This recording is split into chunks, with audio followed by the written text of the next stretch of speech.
প্রত্যেক মানুষ নিজের জীবনে দুঃখ অনুভব করেন। প্রত্যেকের দুঃখ আলাদা হতে পারে। কারোর মনে এই দুঃখ থাকে যে সে তার বাবা মায়ের সব ইচ্ছে পূরণ করতে পারেননি।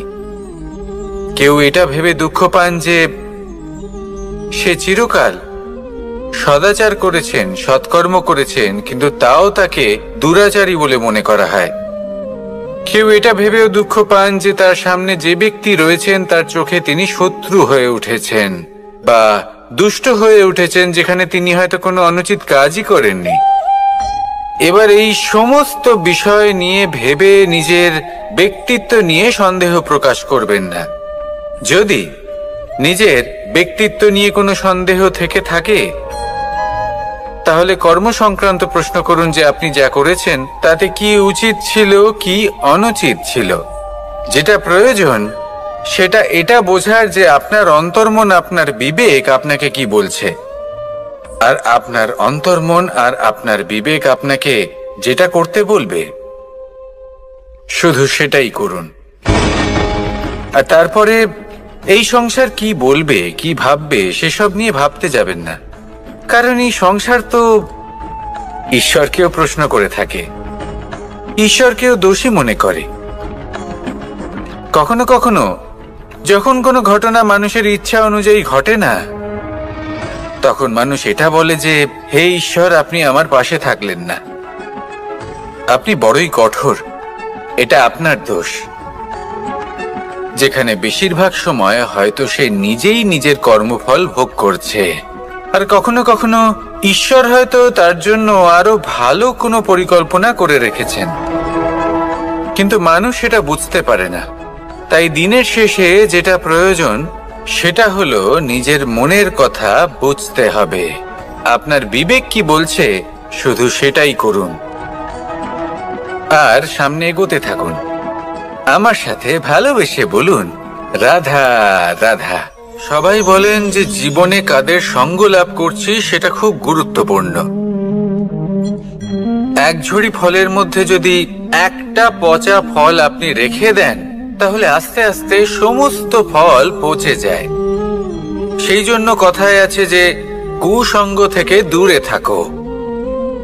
কিন্তু কি করা যায়? এই সংসার খুবই ছোট। যেখানে আমরা কাজ করি, যেখানে আমরা থাকি, যে পথে আমরা আসা যাওয়া করে থাকি, যে পথে আমরা ভ্রমণ করি, সেখানে এমন অনেক সংখ্যক ব্যক্তি থাকেন যাকে দেখে আমরা মনে করি যে এদের থেকে দূরে থাকতে হবে। তখন আমরা কি করতে পারি?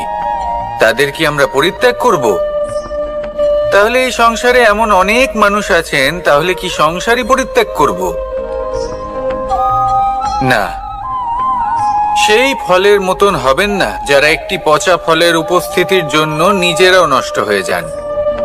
বরং হয়ে উঠুন চন্দন বৃক্ষের মতন, যেটা আসলে সাপেদের বাসস্থান, যেখানে অনেক সংখ্যক অত্যন্ত ভয়ানক বিষধর সাপ থাকে। তারপরেও এই চন্দন, সে কিন্তু নিজের শ্রেষ্ঠত্ব হারায় না, এর মূল্য কিন্তু সেই একই থাকে। মনে রাখবেন, এই সংসারে নিজের সঙ্গ বদলানোর পূর্বে নিজেকে বদলান। নিজেকে কিছুটা এমন ভাবে গড়ে তুলুন যে কেউ আসুক না কেন সে যেন আপনাকে বিভ্রান্ত বা দূষিত না করতে পারে। আসুন আমার সাথে ভালোবেসে বলুন, রাধা রাধা। মানুষ জীবনে অনেক ধরনের সুখ লাভ করে। অর্থ সুখ, পরিবারের সুখ, বৈভবের সুখ। কিন্তু এমন একটা সুখ আছে যা বেশিরভাগ মানুষকে প্রভাবিত করে, কিন্তু সেই সুখ তাদের কোনো প্রয়োজনই নেই। সেটা হলো পরনিন্দা সুখ। অর্থাৎ এমন কোনো ব্যক্তিকে নিয়ে নিন্দা করা, তার প্রতি অনুচিত শব্দ প্রয়োগ করা, কারণ সেই ব্যক্তিকে আপনি পছন্দ করেন না। আর এমন অনেক মানুষ আছেন যারা এই কাজ করে খুব আনন্দ লাভ করেন, যেটা করা উচিত নয়। কারণ এতে আপনার সময়, আপনার ঊর্জা আপনার নিজের অন্তরের ইতিবাচক শক্তি আপনি নষ্ট করে ফেলছেন। আর এই সব কিছুই আপনার প্রয়োজন আছে। যাদেরকে আপনার পছন্দ নয় সেই ব্যক্তির বিষয়ে কথাই বলবেন না। সেই সব ব্যক্তির দিকে মনোনিবেশ করুন যাদের আপনি ভালোবাসেন। সেই সব কাজে মন দিন যেগুলো আপনার ভালো লাগে। সেই বস্তুর দিকে নজর দিন যেগুলো আপনার প্রিয়, নিজের লক্ষ্যের দিকে, এই সব কিছুর দিকে নয়। এমনটা করলে আপনার জীবনে আপনি সেই সব বস্তুর দিকে নজর দিতে পারবেন যারা প্রকৃত অর্থে আপনার জীবন আরো শ্রেষ্ঠ করে তোলে। এমনটাই করুন, জীবন আরো অনেক বেশি সুন্দর হয়ে উঠবে। আর তখন এই মন প্রসন্ন হয়ে বলবে, রাধা রাধা। আজ আমরা আবার সাফল্য আর অসফলতার বিষয়ে কথা বলবো। সফল ব্যক্তি কে হয় এবং অসফল ব্যক্তি কে হয়, এই বিষয়ে আমরা আগে অনেকবার কথা বলেছি।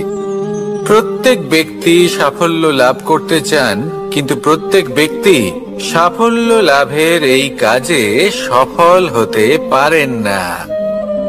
এবার এটা কেন হয়, এর পেছনে কারণটা কি? কারণ হলো ভয়। সফল ব্যক্তি হলেন তিনি যিনি নিজের সিদ্ধান্ত দ্বারা এই সমস্ত সংসারকে বদলে দিয়ে থাকেন, এবং অসফল ব্যক্তি হলেন তিনি যিনি এই সংসারকে দেখে এর বিষয়ে ভেবে নিজের সিদ্ধান্ত বদলে ফেলেন। প্রয়োজন হলো নিজের লক্ষ্যের বিষয়ে ভেবে দেখার, পথের বিষয়ে ভেবে দেখার। একবার যদি আপনি পথ নির্বাচন করে থাকেন, সেই পথে অগ্রসর হতে থাকুন আর তাতে অটল থাকুন। সবসময় দৃঢ় প্রতিজ্ঞ হন। আপনি যদি কোনো পথে টিকে থাকেন আর নিরন্তর পরিশ্রম করতে থাকেন, তবেই আপনার জীবনে সাফল্য আসবে। যদি কথায় কথায় লোকে কি ভাববে, লোকে কি বলবে, এ কথা ভেবে নিজের সিদ্ধান্ত পাল্টান, তাহলে কখনো নিজের লক্ষ্যে পৌঁছতে পারবেন না। আসুন আমার সাথে ভালোবেসে বলুন, রাধা রাধা। মানুষের 6টি বড় শত্রু রয়েছে, আর এরা অন্য কোথাও নয়, বরং মানুষের অন্তরেই বাস করে। এই 6টি শত্রু হলো কাম, ক্রোধ, মোহ, লোভ, ঈর্ষা আর অহংকার। কিন্তু এরা কি চিরকাল আপনার শত্রু হিসেবেই থেকে যায়? এদেরকে নিজের বন্ধু করে তোলা কি সম্ভব নয়? ভেবে দেখুন না। এবার যদি কথা বলি কাম নিয়ে, অর্থাৎ কামনা করা, তাহলে মানুষ যদি জীবনে কামনা করতে থাকে তাহলে সন্তোষের অনুভূতি লাভ করতে পারে না। কিন্তু এই কামনাই মানুষের বন্ধু হয়ে উঠতে পারে। কিভাবে? ধরুন, যদি মানুষ ভাবে আমি আরো অনেক বেশি শ্রেষ্ঠ ব্যক্তি হয়ে উঠতে চাই, আর তার জন্য কর্ম করে, পরিশ্রম করে, তাহলে ভবিষ্যতে গিয়ে শ্রেষ্ঠ ব্যক্তি হয়ে উঠতে পারে কামনার কারণে। অর্থাৎ এই কামনাই ওর বন্ধু হয়ে ওঠে। কিন্তু ধরুন কোনো মানুষ যদি চায় সে শ্রেষ্ঠ ব্যক্তি হয়ে উঠবে, কিন্তু তার জন্য না কোনো কর্ম করছেন আর না কোনো পরিশ্রম করছেন, আর অধর্মের পথে চলতে শুরু করে দেন, তাহলে এই কামনাই তার শত্রু হয়ে উঠতে পারে। এবার যদি এই কামনাকে নিজের বন্ধু করে তুলতে হয়, তাহলে নিজের নির্বাচনে বিচক্ষণ হতে হবে, নিজের মস্তিষ্কের ওপর নিয়ন্ত্রণ রাখতে শিখতে হবে। সেটাই করুন আর আমার সাথে ভালোবেসে বলুন, রাধা রাধা। আজ আমরা মানুষের আরো একটি শত্রুর বিষয়ে কথা বলবো, যার নাম হলো লোভ। যে কোনো বস্তুকে অত্যাধিক লাভ করার যে বাসনা, যতটা লাভ করেছি ততটা যথেষ্ট নয়, আমার আরো চাই, আরো চাই, একেই বলে লোভ। এবার এই লোভ আপনার জীবনে শুভ না অশুভ, আপনার মিত্র নাকি আপনার শত্রু, সেটাও নির্ভর করছে আপনার ওপর। যেমন ধরুন, কোনো ব্যক্তির অসম্ভব ধনের লোভ, সে সেটা অর্জন করছে আর সেটা সংগ্রহ করছে, আর সেটা লাভ করার জন্য সে অনৈতিক কাজ করছে। যদি এই সব হতে থাকে তাহলে লোভ কিন্তু আপনার পক্ষে অত্যন্ত ক্ষতিকারক। কিন্তু যদি সেই ব্যক্তি ধরুন ধন অর্জন করছেন, তার সাথে নীতিও পালন করছেন, আর সংগ্রহ করার পরে সেটা সংসারে ছড়িয়ে দিচ্ছেন, যদি এমনটা হয় তাহলে এই লোভ আপনার বন্ধু হয়ে উঠতে পারে। যদি আপনার সৎসঙ্গ লাভ করার, সৎকর্ম করার লোভ থাকে, তাহলে আপনি কখনো একা থাকবেন না। যদি ভালোবাসা প্রদান করার লোভ থাকে, এই সংসারকে সাহায্য করার লোভ থাকে, তাহলে এই লোভ যা সংসারের শত্রু, সেটা কিন্তু আপনার সাথে পরমাত্মার মিলন ঘটাতে পারে। এবার এই লোভকে নিজের মিত্র করে তুলবেন নাকি শত্রু করে তুলবেন, সেই সিদ্ধান্ত আপনারই। আসুন আমার সাথে ভালোবেসে বলুন, রাধা রাধা। কখনো এই প্রকৃতির দিকে তাকিয়ে থাকবেন। এই প্রকৃতি অনেক ধরনের শিক্ষা দেয়।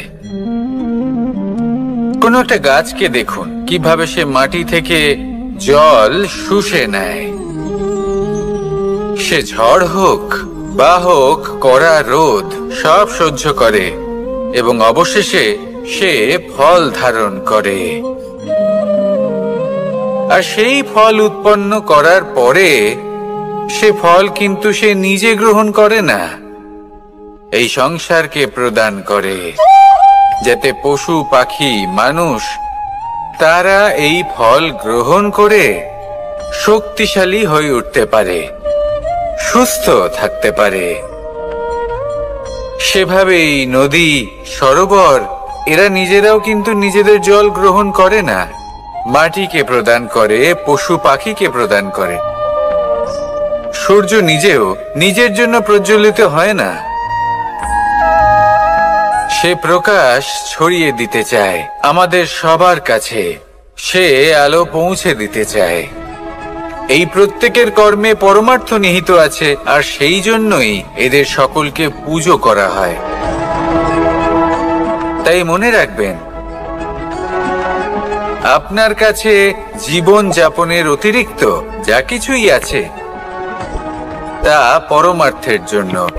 তাহলে তার সদ্ব্যবহার করুন আর আমার সাথে ভালোবেসে বলুন, রাধা রাধা। পরিবর্তন, এটা হলো সৃষ্টির অমূল্য নিয়ম।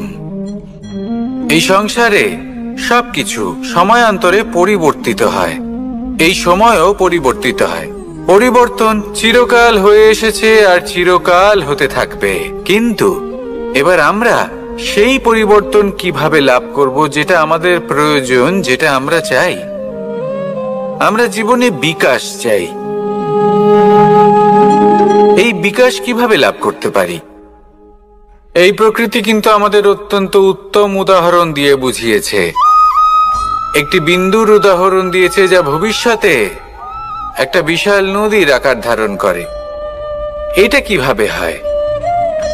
মেঘ থেকে একটি বিন্দু ঝরে পড়ে সেই পর্বতের ওপর যেখানে হিম আছে।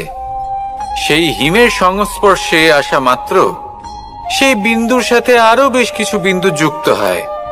তারপর তারা অগ্রসর হয়, আরো কিছু বিন্দু যুক্ত হয়, আস্তে আস্তে একটা ক্ষীণ ধারার রূপ ধারণ করে, এবং সেটাই ভবিষ্যতে আরো এগোতে থাকে। অনেকটা যাওয়ার পর যখন অনেক সংখ্যক বিন্দু একসাথে যুক্ত হয়, তখন সেটা বিশাল নদীর আকার ধারণ করে। এবার আমরা মানুষ বলে আমাদের সাথে এই নিয়মের অন্যথা হয় তা নয়। আমরাও এই প্রকৃতির অংশ, আমাদের ক্ষেত্রেও একই নিয়ম প্রযোজ্য। যখন পরিশ্রম করে অনেক সংখ্যক বিন্দু আমরা একত্রিত করব, তখনই পরিবর্তনের নদী প্রবাহিত হবে। প্রয়োজন হলো নিরন্তর পরিশ্রম করা এবং ধৈর্য ধরা। এটা করতে থাকুন জীবনে সবকিছু লাভ করতে পারবেন, কারণ প্রকৃতি আমাদের এটাই শিখিয়েছে, আর আমরা এই ব্রহ্মরই একটি অংশ, যার দ্বারা এই ব্রহ্মাণ্ড নির্মিত। আসুন আমার সাথে ভালোবেসে বলুন, রাধা রাধা। আমরা সকলে সামাজিক জীব। মানুষের সাথে দেখা সাক্ষাৎ করা এটা চিরকালই চলতে থাকে। আমরা কখনো কাউকে উপহার দিই, আবার কখনো কেউ আমাদের উপহার দেয়। কখনো কি এমন হয়েছে যে আপনি কাউকে একটা উপহার দিয়েছেন, কিছু সময় পরে বা কিছু মাস পরে সেই উপহারই ঘুরে ফিরে আপনার কাছেই এসেছে, অর্থাৎ সেই বস্তুটাই আপনার কাছে আবার ফিরে এলো? এরকম হয়। ছেলেবেলায় একদিন একজনের বিবাহ ছিল, তখন মা তাকে একটা উপহার দিতে চাইছিলেন। তাই তিনি একটা পোশাক বানালেন আর সেটাকে সুসজ্জিত করছিলেন। আমি দেখলাম আর জিজ্ঞেস করলাম যে, মা, এই পোশাক এত সুসজ্জিত করার কি আছে? তখন মা বললেন যে, কানাই, কখনো কাউকে এমনই উপহার দেবে, এমন প্রকারে দেবে যে সেটা যদি আবার ঘুরে ফিরে তোমার কাছে ফিরে আসে, তাহলে যেন তোমার খারাপ না লাগে। এটাই কিন্তু হয় আমাদের ব্যবহারের সাথে, কর্মের সাথেও এবং আমাদের কথার সাথেও। তেমনই আচরণ করবেন যে আচরণ আপনি সহ্য করতে পারবেন। যদি মুখ থেকে কটু কথা বেরোতে থাকে, তখন নিজেকে সংযত করে নিন। সেই শব্দই প্রয়োগ করুন যেটা আপনি তার বদলে শুনতে চাইবেন, এবং আপনার দুঃখও হবে না, কারণ আপনার কর্ম এমন একটা উপহার যেটা আবার ঘুরে ফিরে ফলস্বরূপ আপনার কাছেই আসবে। সেই জন্য নিজের আচরণ শুভ করুন, নিজের মানসিকতা শুভ করুন, নিজের মুখ থেকে মধুর বাণী নিঃসৃত করুন, আর এইভাবেই মধুরভাবে বলুন, রাধা রাধা। এই সংসারে প্রত্যেকটা জিনিসের নিজস্ব একটা বিশেষত্ব আছে, আর তার বিশেষত্বর জন্যই তাকে বিশেষ গুরুত্ব দেওয়া হয়। যদি কথা বলি অস্ত্রের, যেমন তরোয়াল। তরোয়াল নির্মাণ করা হয়েছে রক্ষার জন্য। কত তাড়াতাড়ি সে সামনে উপস্থিত শত্রুকে নিধন করতে পারে। এবার এই তরোয়ালের কোন গুণটা দেখা প্রয়োজন? সেটার ধার। সেই বস্তুটি নয় যার মধ্যে এই তরোয়াল রাখা হয়। সেইভাবেই যদি আমি কথা বলি বাণের, তাহলে এটা প্রয়োজনীয় নয় যে সেই বাণ কতটা তীক্ষ্ণ, কতটা বলশালী। এটা দেখা প্রয়োজন যে তার আকারটা কেমন। সে কি বাতাস ভেদ করে নিজের লক্ষ্যে পৌঁছতে পারবে? সেটা বেশি গুরুত্বপূর্ণ। সেই জায়গাটা নয় যেখানে সেই বাণ রাখা হয়।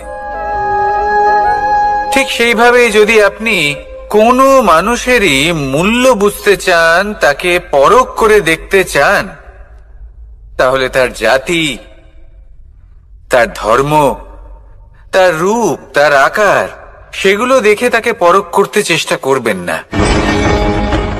তাকে পরখ এই সব কিছুর ভিত্তিতে করবেন না। তার স্বভাবটা দেখুন, তার গুণ দেখুন, তার প্রতিভা দেখুন, তার কর্ম দেখুন, কারণ এটাই সেই ব্যক্তির আসল পরিচয়। এটাই হলো তার অস্তিত্ব। যখনই আপনি কোনো নর্তককে শ্রেষ্ঠ নৃত্য প্রদর্শন করতে দেখেন, তখন আপনি কিন্তু এটা ভাবেন না যে সে কোথা থেকে এসেছে, সে কি খায়, ওর বন্ধু বান্ধব কারা। আপনি তার নৃত্য দেখেন, ওর শিল্প দেখেন, সেটারই প্রশংসা করেন, সেটাকেই সম্মান করেন। সেইভাবে এই সংসারে সকলকে সম্মান করুন। আর এই সম্মানের আধার হওয়া উচিত তার গুণ, তার স্বভাব, তার কর্ম, তার রূপ আর তার বেশভূষা নয়। আসুন আমার সাথে ভালোবেসে বলুন, রাধা রাধা। এই সংসার বলে যে কৃষ্ণ হলো মহাযোগী। কেউ বলে যে কৃষ্ণ হলো সাংখ্য যোগের প্রবর্তক, কেউ বলে ভক্তি যোগের, কেউ বলে জ্ঞান যোগের, কেউ কেউ এটা মনে করেন যে অষ্টাঙ্গ যোগের প্রভু হলাম আমি। কিন্তু এই যোগ আসলে কি? যোগ বিষয়টাকে বোঝা খুব একটা কঠিন নয়, কিন্তু সেই যোগকে নিজের যাপনের অংশ করে তোলা হলো অত্যন্ত কঠিন, আর তার জন্য প্রয়োজন অভ্যাস। যোগ শব্দটার অর্থ হলো যুক্ত করা, আর এটা আমি ছোটবেলায় শিখেছিলাম। যখন আমার মাখন খেতে ইচ্ছে করত আর মা মাখনের সেই হাঁড়িটা ওপরে টাঙিয়ে রাখতেন, তখন আমরা ভাবতাম যে অত দূরে পৌঁছবো কি করে। তখন আমরা যোগের বিষয়ে জানতে পারলাম, আর তখন জানতে পারলাম যে সব থেকে গুরুত্বপূর্ণ যোগ আসলে কি। সহযোগিতা, সাহায্য। আমরা সব সখারা একসাথে জড়ো হতাম, একে অপরের পিঠের ওপর উঠে দাঁড়াতাম, আর তারপর আমরা ওই মাখনের হাঁড়ির কাছে পৌঁছতে পারতাম, আর তারপর আমরা সবাই মিলে সেই মাখন ভাগ করে খেতাম। সহযোগিতা, এটা অত্যন্ত গুরুত্বপূর্ণ। পাণ্ডবরাও মহাভারতে এটাই করেছিলেন। ওনাদের সাথেও কেউ ছিল না, একে অপরকে সাহায্য করে ওনারা অনেক বীরদের একত্রিত করেছিলেন। তারপর অবশেষে মহাভারতের এই মহাযুদ্ধে ওনারা জয়লাভ করেছিলেন। রামায়ণে রাম এবং লক্ষ্মণের সাথে কেউ ছিল না। সহযোগিতার মাধ্যমে ওনারা ভাল্লুক আর বানর সেনাকে একত্রিত করেছিলেন, আর এই সংসারের সব থেকে প্রবল রাক্ষস রাবণকে বধ করেছিলেন। মনে রাখবেন, একসাথে মিলে যদি আপনারা কর্ম করতে শেখেন, তাহলে এই সংসারে এমন কিছুই নেই যেটা আপনি অর্জন করতে পারবেন না। আসুন আমার সাথে ভালোবেসে বলুন, রাধা রাধা। কর্ম এবং ফল।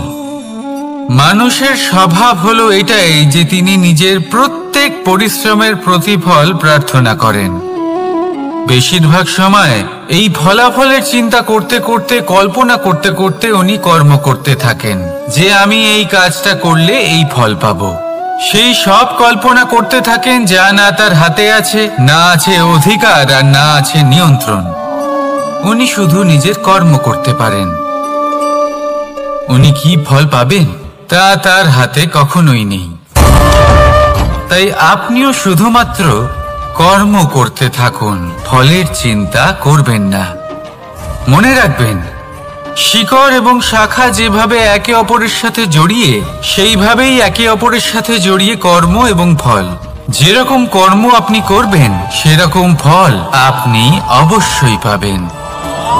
তাই এই ফলের আশায় কর্মের সময় কখনোই নষ্ট করবেন না, কারণ যে ব্যক্তি সময় নষ্ট করেন, সময় সেই ব্যক্তিকে অবশ্যই নষ্ট করে দেয়। কর্ম করুন নিঃস্বার্থভাবে, ফলের চিন্তা করবেন না, আর আমার সাথে ভালোবেসে বলুন, রাধা রাধা। কর্ম এবং ফল। দেখতে গেলে এই সমস্ত ব্রহ্মাণ্ড এই দুইয়ের মাঝেই স্থির হয়ে আছে। মানুষজন কর্ম করেন ভালো ফল লাভের আশায়, আর ভালো ফল লাভের আশায় উনি এটাই ভুলে যান যে উনি যে কর্ম করছেন তা কি করছেন। আমি বলেছিলাম কর্ম করুন ফলের চিন্তা না করে, কিন্তু কি কর্ম করছেন সেই বিষয়ে ভাবাটাও অত্যন্ত আবশ্যক।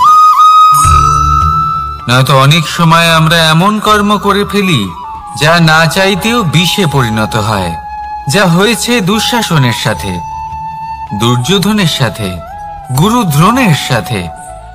একজনের মানসিকতা উচিত ছিল না, একজনের বিবেক উচিত ছিল না, আরেকজন যে পক্ষ নির্বাচন করেছিলেন সেই পক্ষ উচিত ছিল না। আর যা কিছু ওনাদের সাথে হলো, আপনার, আমার, আমাদের সকলের সাথে তা হতে পারে। আমি বলেছিলাম কর্ম করুন, ফলের চিন্তা করবেন না, কিন্তু এই কর্মের বিষয়ে বিচার করে দেখাটাও ততটাই আবশ্যক।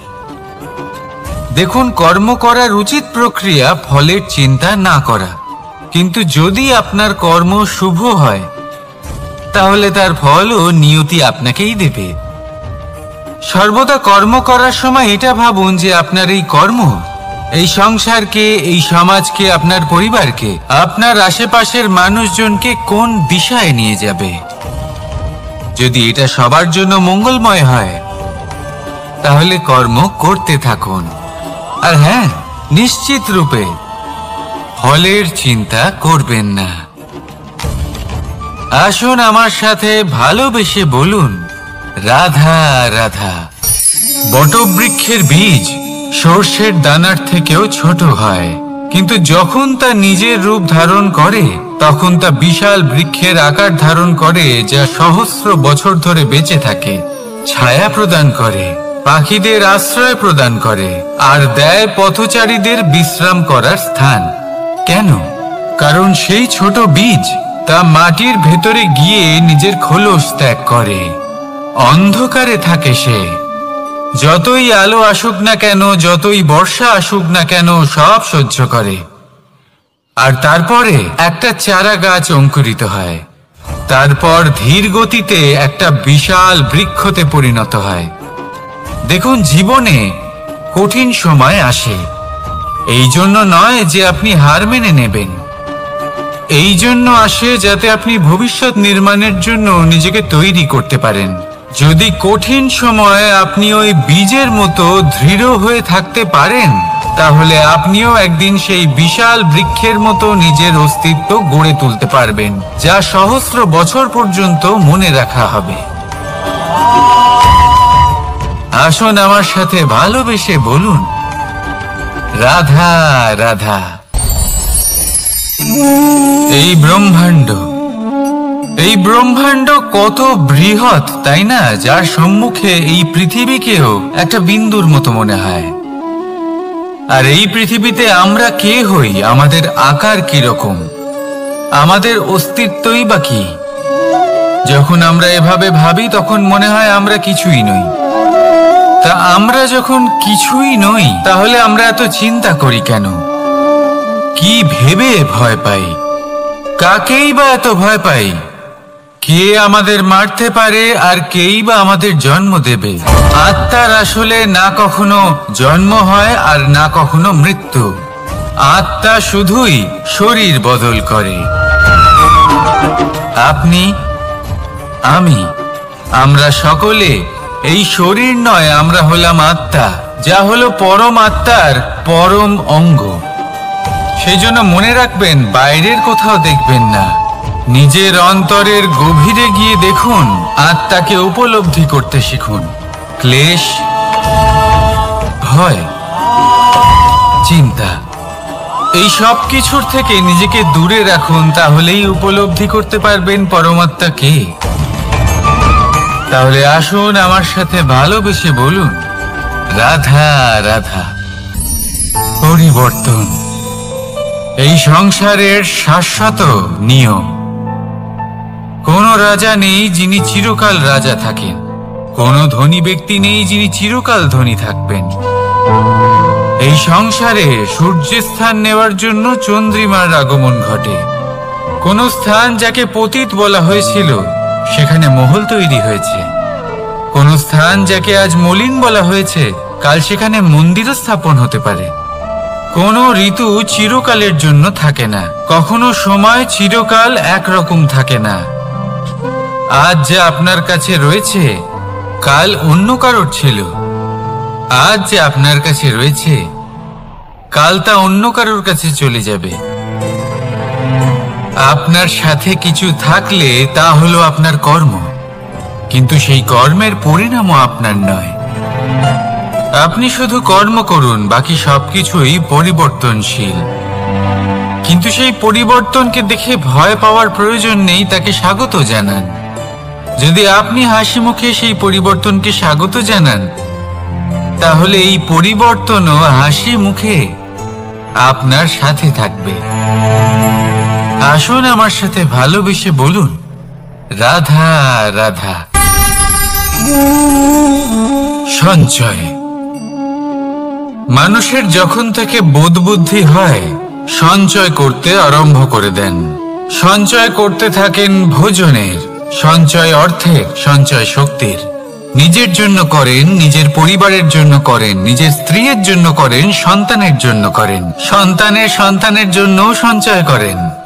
সঞ্চয় করার জন্য ওনার কাছে অনেক কারণ রয়েছে, কারণ উনি এটা ভাবেন যে এই সঞ্চিত শক্তির জন্য কেউ ওনার কোনো ক্ষতি করতে পারবে না।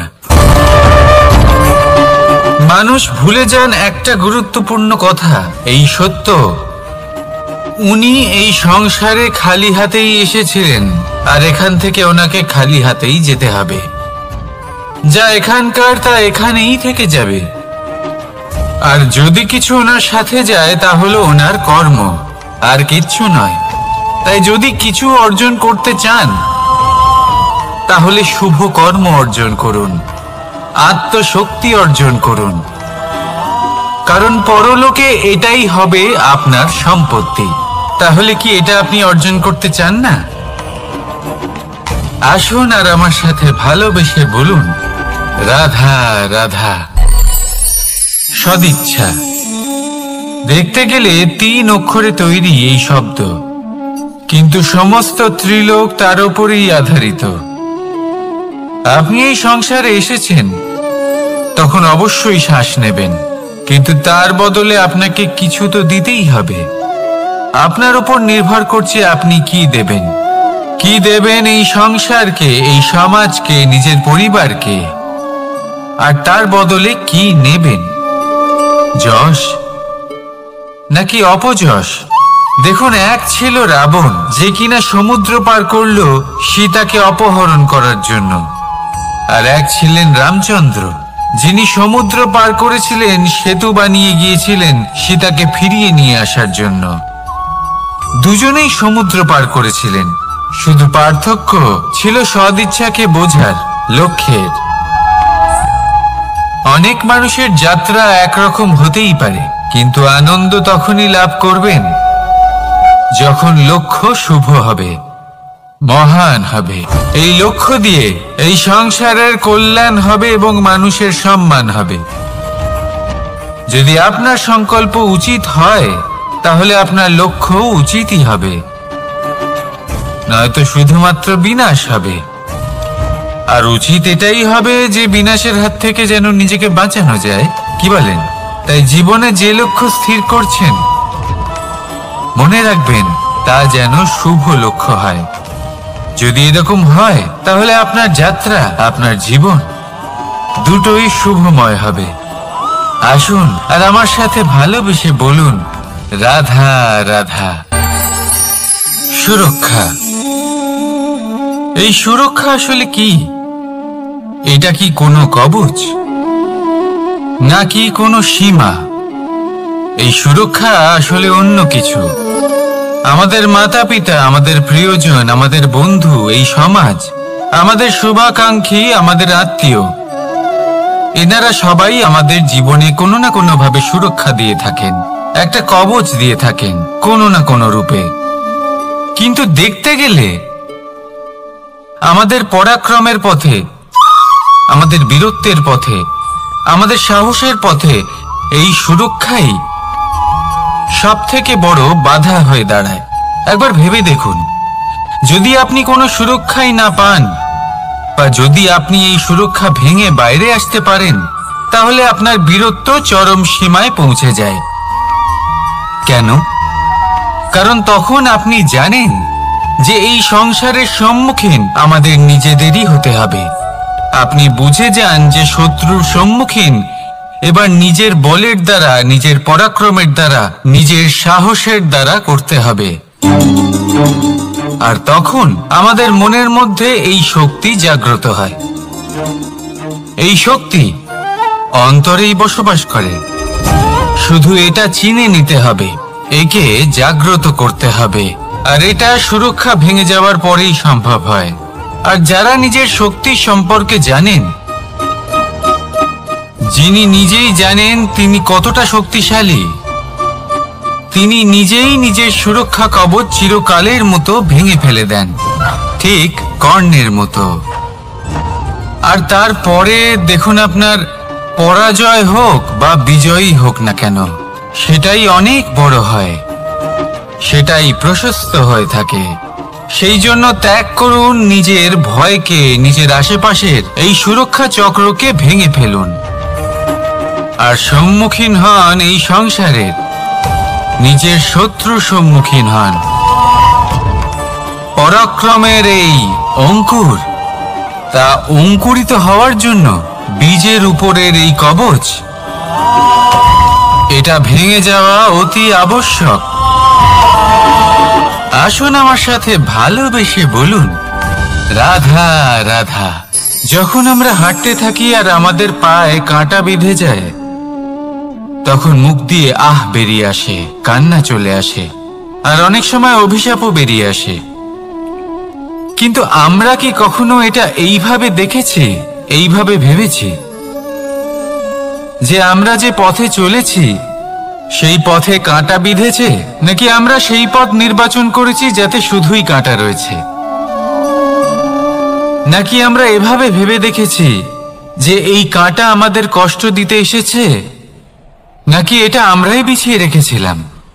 সাবধান থাকা উচিত ছিল, কারণ কাঁটা বিঁধলে যন্ত্রণা হবে, চিৎকার করে ফেলতে পারি, মুখ থেকে অভিশাপও বেরিয়ে আসতে পারে।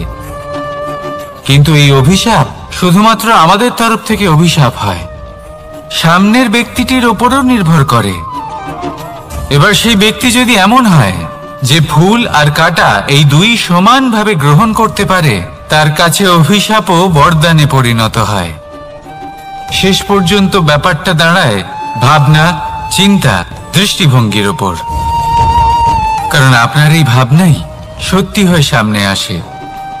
সেই জন্য এই ভাবনা, চিন্তা, মানসিকতাকে গুরুত্ব সহকারে দেখবেন। এই বিবেচনা নিয়ে বিবেচনা করতে শিখুন। আমার কথার অর্থ হলো যে জীবনে যখন এরকম কিছু একটা ঘটবে, তখন ভেবে দেখুন যে এরকম কেন হলো। আপনি কি এমন কোনো কর্ম করেছিলেন যার কর্মফল এটা? এমন কোনো কাজ যা অনুচিত ছিল, অসত্য ছিল, যা অভদ্রতার কারণ ছিল? ভেবে দেখা প্রয়োজন। দেখুন, ইচ্ছে হলো আপনার যে আপনি কি করতে চান, ভাবনা আপনার, সত্য আপনার, জীবন আপনার, সিদ্ধান্ত আপনার। আসুন আর আমার সাথে ভালোবেসে বলুন, রাধা রাধা। সময়, এই সময় আসলে কি? এই সময় একটা সরল রেখা তো কখনোই নয়। সময় হলো একটা চক্র, যেখানে এর আদি সেখানেই হলো এর অন্ত, আর যেখানে তা শেষ হয় সেখান থেকেই তার শুরু হয়। এই সময় একটা অত্যন্ত বিচিত্র চিন্তা, বিচিত্র ভাবনা, একটা বিচিত্র বস্তু যা কেউ বুঝতে পারেন না। এই সময়ের লীলা, এর কোনো প্রমাণ নেই, কোনো জ্ঞান নেই, কোনো পরিমাপ নেই। শুধু এটুকু আমরা জানতে পারি, যেখানে শেষ হবে সেখান থেকে একটা নতুন সূচনাও হবে। যা আজ আপনার কাছে আছে, কাল অন্য কারোর কাছে যাবে, তারপরে তার কাছ থেকেও অন্য কারোর কাছে যাবে, তারপরে তার থেকেও ছিনিয়ে নেওয়া হবে। এই নিয়তির একজনের কাছ থেকে অন্যজনের কাছে আদান প্রদানের এই সময় হলো আপনার সময়। এই সময় সদ্ব্যবহার করুন, এই সময়কে বাঁচুন। আপনাকে শুধু এটাই সুনিশ্চিত করতে হবে যে আপনি কোন পক্ষে আছেন। আর সত্যি বলতে কি, আপনার জীবনের পরিণাম নির্ভর করে আপনার নির্বাচনের ওপর। আপনি কোন পক্ষ নির্বাচন করছেন? তাহলে মনে রাখবেন, জীবনে সেই পক্ষই নির্বাচন করবেন যা চয়ন করার পরে আপনি সুখ অনুভব করবেন, আপনি সন্তোষ লাভ করবেন, প্রসন্নতা লাভ করবেন। আর আমি এটাই সুনিশ্চিত করব যে এই পক্ষ যেন শান্তির পক্ষ হয়, এই পক্ষই যেন প্রেমের পক্ষ হয়। তাহলে চিন্তা করবেন না, আর আসুন আমার সাথে ভালোবেসে বলুন, রাধা রাধা।